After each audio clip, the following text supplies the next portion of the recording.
Hey mama, so as you know, I told y'all I'll have a video for you guys, so let's jump into it. Dawson, along with De'Aaron and Diver, were my second set of triplets. If you're new and just meeting me and following me on social media, I had a set of triplets before them, and my baby Carter passed away. So when Dorico and I found out that we were having another set of multiples, triplets, we were like any other couple, we were elated. It was not until delivery is when I got, I guess you call it PTSD, right? I just remember telling my doctor I was extremely nervous. One, I already knew that going to the doctor, he had already and had a cardiologist confirm that one of the babies had a hole in their heart. And my goal was to carry them as far as I can so that I'll give them a better fighting chance. I didn't know the genders of my babies. My goal is to never know the genders of my babies, because when you've went through 7 miscarriages, you're just happy to be pregnant and sustaining your pregnancy. So I'm at 30 weeks and 5 days and I go into labor.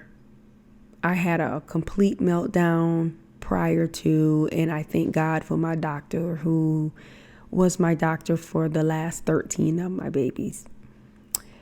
We go in, delivery was successful. Dawson, I found out, was a girl with the heart. They delivered her first, and they tell me that they were going to, schedule her for her open heart surgery, but they wanted her to get a little bigger. Well, that turned into like 6 months. And during the time of the hospital stay when she was born, my go-to is breastfeeding.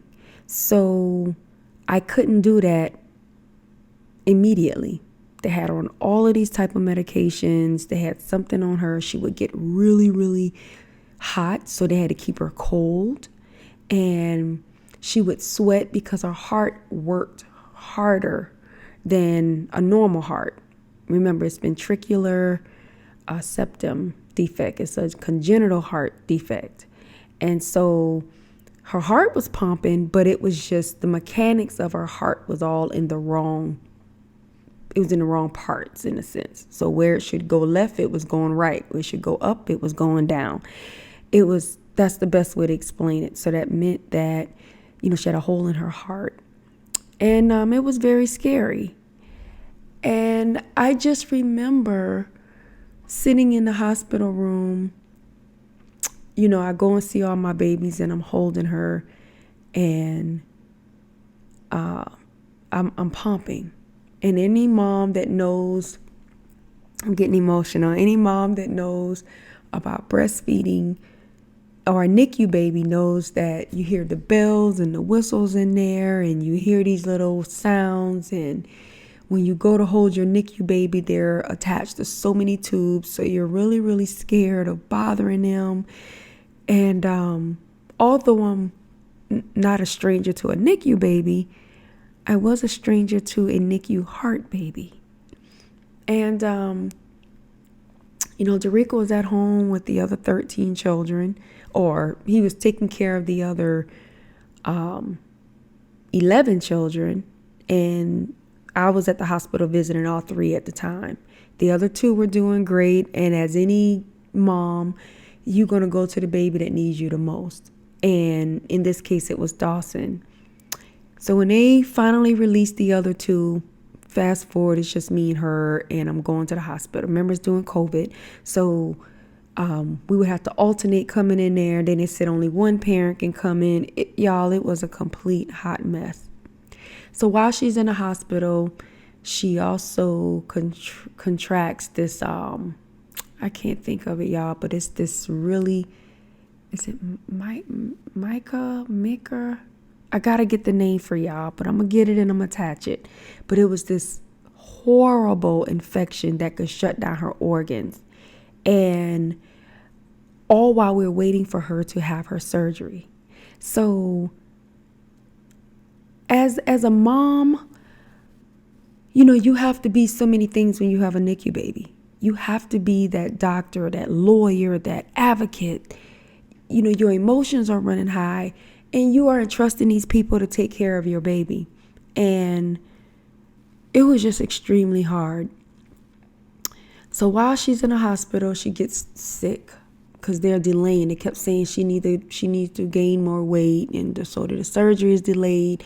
So they decided to do a stent in her heart to help delay her getting what she really needed in order for her to gain weight.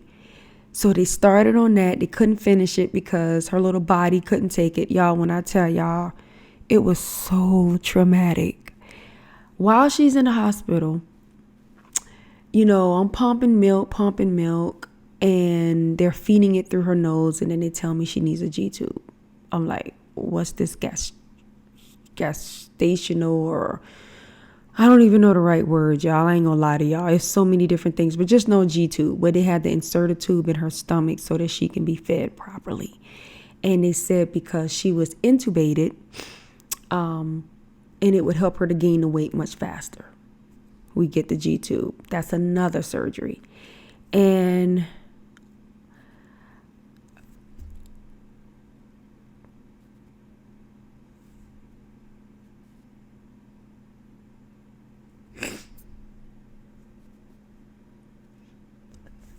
I just remember saying, like, God, is this worth it for my baby to live? I just felt like she was a little pin cushion for them. And they told me she was going to be on the spectrum and she was going to be severely delayed. And I already have 13 other children at home. And how am I going to do it? And this one baby was going to be a huge setback for me. And I just remember it's like, once again, she's getting a surgery, and I would go to the hospital every day, and I'd sing to her, I'd do her hair, I just talk to God, and I let her know she's loved. And as heartbroken as it was to hear the doctor say that, I remember coming home, talking to Gigi, and I told her, I said, Ma, I just want to get my baby home. I just want to get her home, and I just want to love on her. So finally, Dawson gets the G-tube, and I am given this crash course. And I remember small things like she didn't like textures. I wasn't told initially how long she can be on this G-tube or anything. I just remember giving this crash course of 20 minutes. I promise y'all, it was like 20 minutes. Nurses come in Nevada, in Las Vegas. They didn't have a whole lot of, or they only had one at-home children pediatric nurse, y'all, that would come in to check on her. And I thank God I had phenomenal health insurance that covered her, but it just wasn't enough. And I just remember saying, God, how can I help my baby? Y'all, I research. I found her feeding therapist, and I got really close, and he just told me that, she can be on this till she's 7. And mind you, hearing that a baby can be on something till they're 7 and they are just 8 months old is like a lifetime. And I remember she did not take a passy. She didn't take a bottle. She only took the G-tube. She didn't have any type of sucking capabilities. And I went online and I researched. I'm going to get this information for y'all, for any mom out there that may have a baby on a G-tube or given that. I remember getting this little chew toy, and it was shaped like a Y, and it had different like grids on it. So it was different textures. And I remember letting her just have that to play on. She's teething. And I thought, oh, this will be great. I put it in the freezer. It didn't require that, but I bought like 2 or 3. I put it in the freezer and I get them cold and I'd give them to her. And then I got a little vibrator so that when I go to feed her, it's a spoon vibrator, and I press it and I put it in her mouth and I like vibrate her little mouth so she'd feel it. I did as many things as I can to kind of like stimulate her mouth when it came to feeding. This is stuff that I researched on my own. Mind you, I'm breastfeeding my other 2 babies. Dorico had it held down with everyone else, but I had to learn this. When I first brought Dawson home and I could not get her G-tube machine hooked up, because you get a bag and you get this stuff, you have to hang it. I had to order different things to figure this out. And mind you, every time we thought about leaving the house, going somewhere, I had to think of, oh my gosh, baby, I need to find something to hang her G-tube bag on when I feed her. And I remember sitting in the house, y'all, and I just broke down. And I felt like the hardest thing I had to do is what I did. And I remember putting her in a car seat, taking her diaper bag, and I remember going back to the hospital. And I told them, I need you all to take her. I said, take her because I don't know how to take care of her.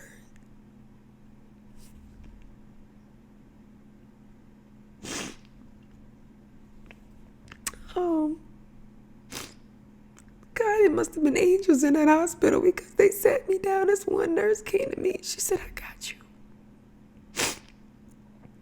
And we went to an empty hospital room, and she sat with me and Dawson. She gave us the feedings, and she said, I'm not letting you leave here, and you're not alone. And she showed me what to do. She gave me her cell number. And that's how I took care of my baby. And, while we had the G-tube, Dawson had a flat head in the back from laying down on her back the whole time, because when you have open heart surgery, they can't turn you. She has this helmet on. I just felt like my baby was just, y'all, I just felt like she was just, I can't even describe it. I prayed for my baby to live and be here, but I had doubt. I had doubt when she was more of an infant role, like, is it worth it? Am I being selfish to want my baby here, knowing the care that she's gonna entail? But I just wanted her home. So, as scared as I was, Dawson and I returned home like late that night from the hospital after being taught again how to administer her G2 feedings. And when I brought her home, she was so, detached. She didn't smile. She didn't have no type of personality. None of that, y'all. But I promise you, God heard my prayers, and I just worked with my baby. I read to her. All the other babies came around, and they all it was like a natural little light bulb like flickered on in her face and her eyes, and we started seeing her smile, and she was around more people. And so one day I was watching TV. I was trying to watch something on TV, and I had her and De'Aaron in the playpen. I fixed the bottle, I thawed out some breast milk, and I remember so busy looking at TV. I know both of them was in front of me, and who I thought was in front of me was De'Aaron. And I remember bending down, putting the bottle down, and I'm looking at the TV, and I'm waiting for De'Aaron, who I thought was De'Aaron, to hold the bottle. I'm like, why isn't De'Aaron? I'm grabbing her bottle. She's at a point she can hold her bottle. Y'all, I looked down and it was Dawson. She was sucking the bottle. I yelled. I was like, Draco, Mom. Like, they all came running downstairs. And I was like, Dawson is sucking out of a bottle. Oh, my God. It took all of the stimulating, all of the therapy, lots of prayer and patience. And Dawson started sucking out of the bottle.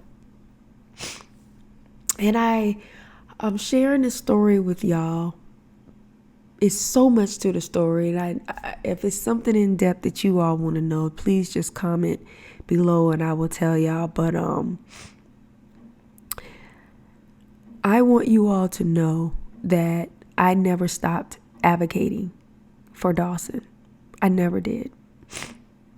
There was a time where I was going to pull her from the hospital and fly her out to UCLA.